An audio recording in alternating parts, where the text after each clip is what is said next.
Yun nga, akala kasi nila is kailangan yung pera na yun is about the proof of funds, no, or show money. So guys, of course, when you retain Kumoto Immigration Firm, we will help you, guide you, strategize kung paano ninyo mafulfill ang inyong show money. Now, ang kagandahan kasi nito is we just have to secure you a seat or a slot sa school. And then, ang alis mo pa actually, or ang start pa ng class is September 2027 pa. So you have ample of time to fill yung 900,000 na show money requirement. And also, tutulungan namin kayo, i-guide namin kayo to strategize kung paano ma-fulfill yon without having the actual money. So, yung 900,000, hindi siya necessarily kailangang liquid funds. Meaning, hindi siya yung dapat na talagang actual na pera siya na nasa bank account mo or something.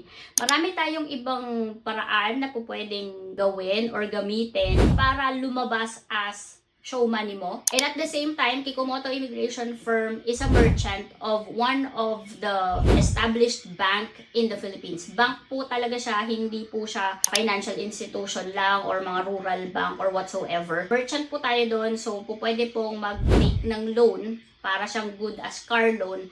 And then, yun po, yung loan po ninyo will be directly related po between you and the bank itself po. So, in terms of show money, of course, tutulungan po namin kayo. Kaya po, kailangan mag-contact na po kayo sa any of our employees. And don't forget to follow this account kasi po, dito po pinopost yung mga contents for Austria and other opportunities po na in the future ilo-launch pa namin.